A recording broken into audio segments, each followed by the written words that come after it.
Culebra es un archipiélago que consiste de la isla principal y de 23 pequeñas islas a su alrededor en el Mar Caribe. Está localizada 17 millas al este de Puerto Rico, 13 millas al oeste de San Tomás y 9 millas al norte de Vieques. Culebrita es una isla deshabitada en la costa este de Culebra. Es una reserva natural y el hogar del Faro de Culebrita, uno de los faros más antiguos del Caribe.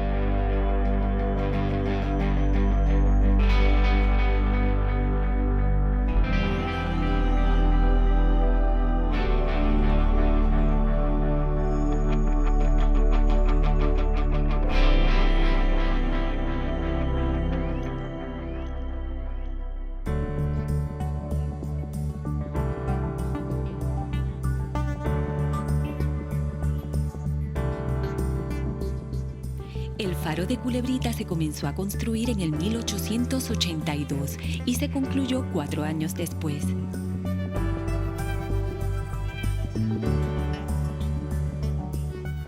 Forma parte de un sistema mayor de faros diseñados en estilo neoclásico por el Estado colonial español.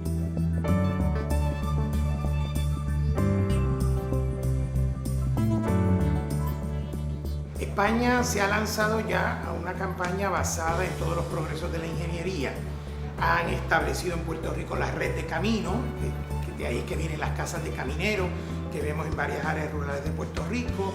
Han establecido también mejoras en las carreteras y, por supuesto, la navegación constituye en el momento el único vehículo de comunicación intercontinental. En 1869 se aprobó el Plan Maestro de Faros, que una vez construidos, la luz de cada faro se entrelazaría creando un sistema de alumbrado para toda el área. Así, toda embarcación que viniera a Puerto Rico o se encontrara en sus alrededores tendría siempre a la vista una luz que le guiaría. Ya para los años 1880 a 1898 se habían construido 12 faros.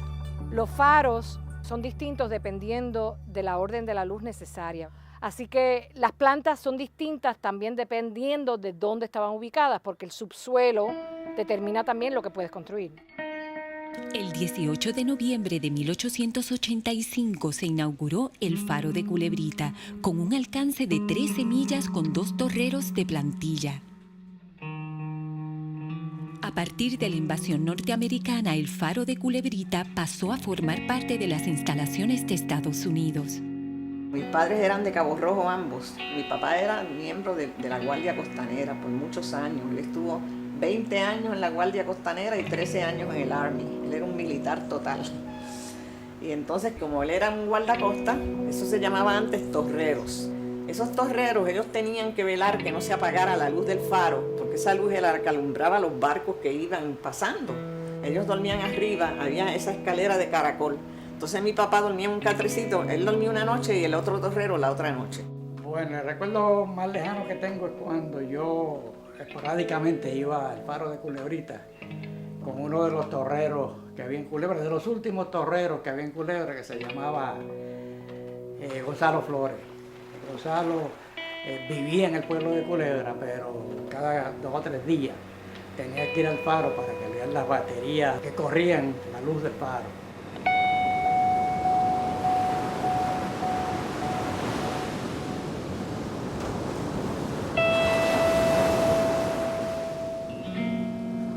Curiosamente, los faros y las casillas de camineros comparten una distribución similar, unos edificios rectangulares hechos en mampostería con algunos elementos de acero.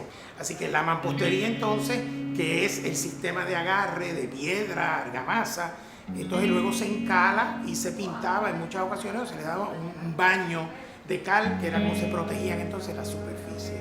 Llegaron a un momento en que en lugares tan remotos como Caja de Muerto y Culebrita decidieron ser un poco más artísticos, ¿verdad? Porque si uno lo mira, tienen las mismas facilidades en el sentido que son 2 viviendas, una torre, pero como parece que tenían más terreno, ellos se pusieron creativos y uno es en forma de E y el otro es en forma de I latina.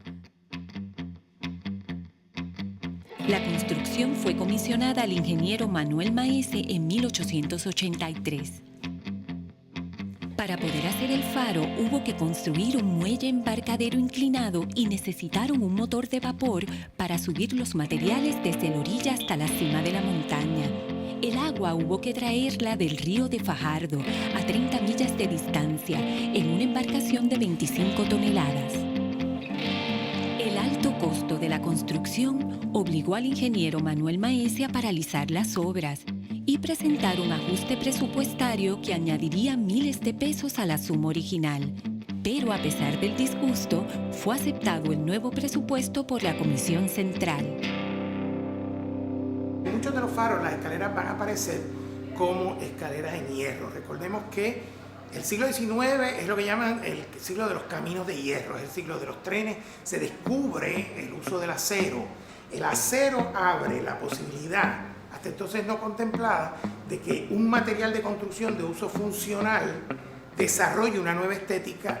Así que los ingenieros se decantan por el material que es práctico, que es fácil de manejar, que se puede, como en el caso de las escaleras, construir en pieza fuera del sitio y transportarse. Porque además de todo, también es mucho más liviano que cualquier construcción en piedra.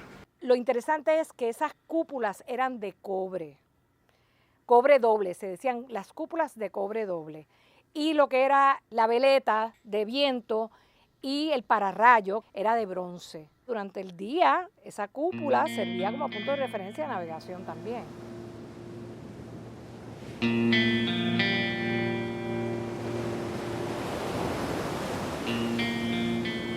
Hay gente que nació en Culebrita. El papá de Tito Amaro, Neto Amaro, nació en Culebrita. Y creo que hay 2 o 3 personas más que nacieron en la isla de Culebrita. Me engendraron mis padres en el faro de Culebrita. Y cuando se llegó el tiempo de dar a luz, pues mi mamá decidió ir a dar a luz a Cabo Rojo. Y entonces, a los 2 meses de nacida, regresamos a Culebrita. Entonces ahí nos quedamos en el faro de Culebrita, ese era mi hogar. Ahí aprendí a hablar, ahí aprendí a caminar, a comer, a gatear. Y ahí estuve hasta que tenía 7 años. Mis hermanas mayores sí iban a la escuela, pero entonces mi mamá y mi papá las hospedaban en una casa en Culebra. Entonces los fines de semana mi papá las buscaba en La Chalana, que era el barquito de nosotros, La Chalana.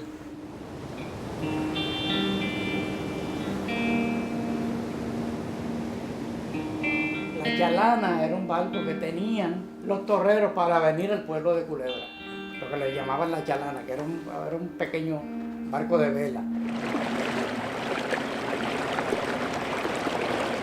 Yo me acuerdo cuando yo era muchachito que esa embarcación, ellas la estacionaban cerca del puente. Cuando ese puente no era como es ahora, elevadizo, el puente era en cemento.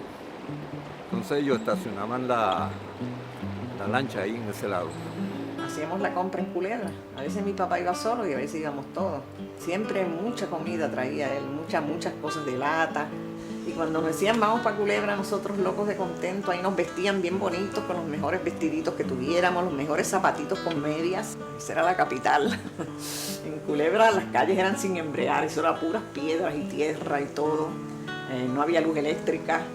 Entonces ahí mis padres iban a visitar personas que conocían. Hay un cuento. Una vez mi abuelo salió a visitar a don Cayetano y a doña Sofía al faro de Culebrita. Entonces iban en un barco de vela. Entonces para ellos comer allá, pues llevaban un lechón.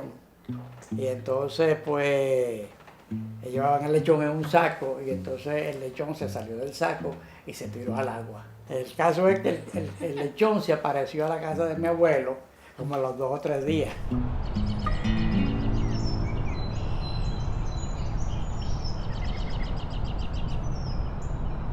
De tarde nos sentábamos al otro lado del faro y ahí estaba la piedra del Bergantín, que es una piedra inmensa que hay.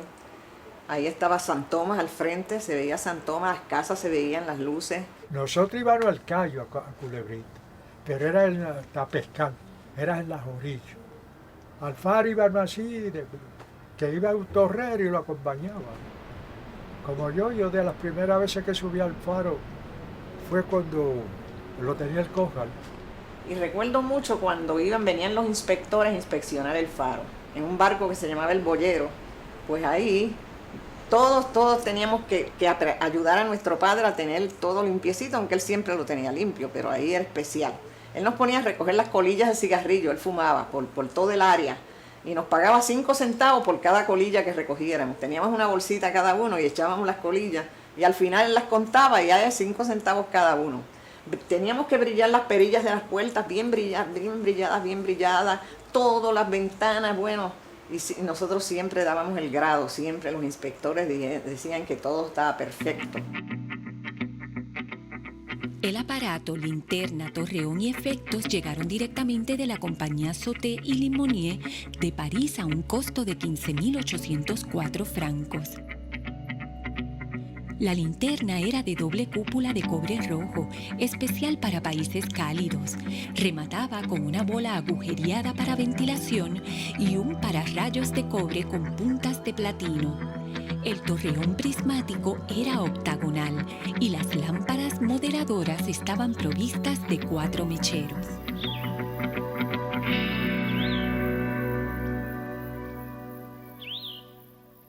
Vivíamos en un palacio.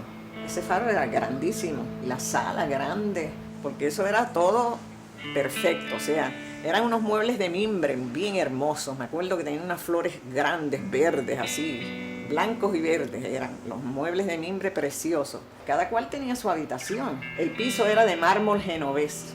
Teníamos una estufa de querosín, teníamos un radio de onda corta y teníamos una Victrola de esas de antes, RCA Victor, que tenía una corneta grande así y había que darle maniguetas. Y había otro torrero que se llamaba Octavio Segarra, que ese tenía muchos hijitos. De eso sí me acuerdo, que jugábamos mucho. En este lado estaba la casa de nosotros y este lado estaba el de ellos. Y había una oficina aquí en el medio, había baños con ducha. O sea, todas las comodidades nos las daba el Coast Guard, fíjate.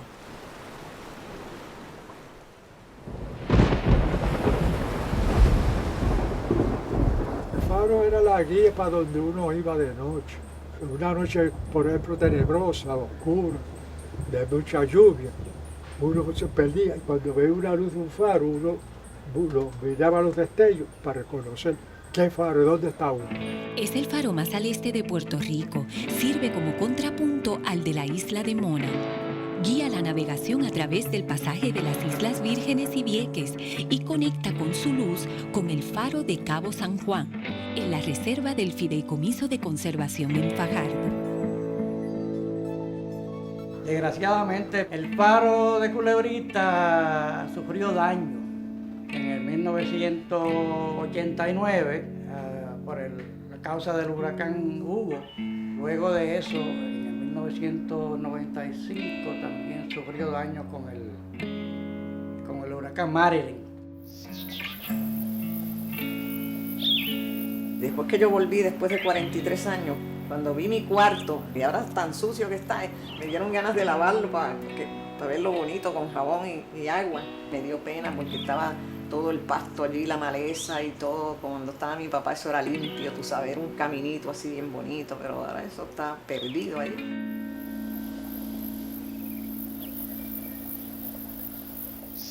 Y fue en el 1989 que yo hice una visita al faro.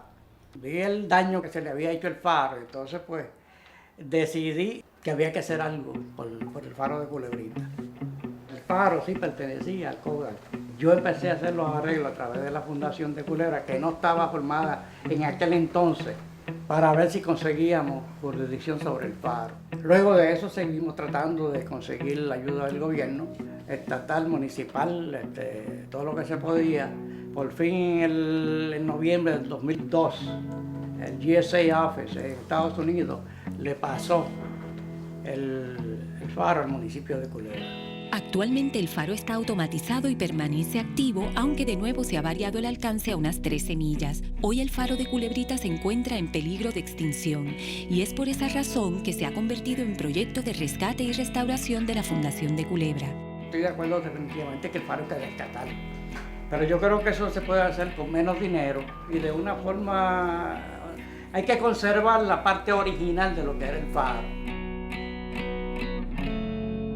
Es una pena que los faros no se protejan, porque los faros son probablemente el edificio tipo prototipo, cuando pensamos que se han repetido muchos a lo largo del tiempo, constituyen una herencia grupal.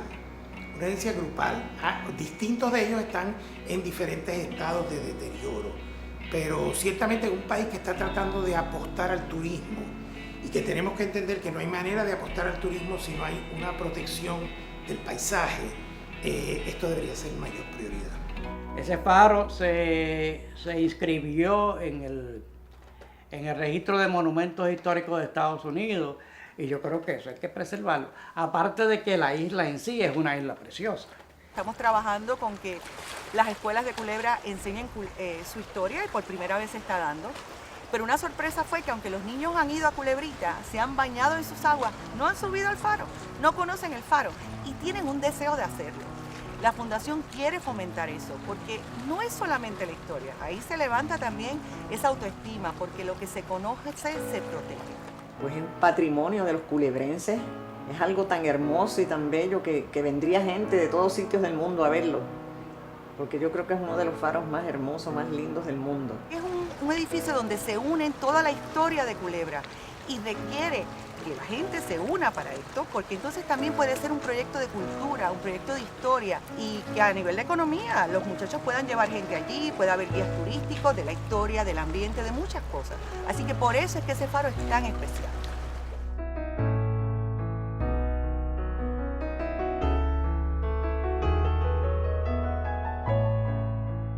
Me crié aquí y me crié mirando el faro de Culebrita y otros cayos que tiene Culebra, como lo es Luis Peña y lo es el Cayo Norte. Quiero a Culebra, quiero a Culebrita como si fuera parte de mí. Para mí significa como mi primer hogar, son recuerdos que no se van. Y cada vez que yo me imagino cosas en mi vida, siempre me las imagino en el faro de Culebrita.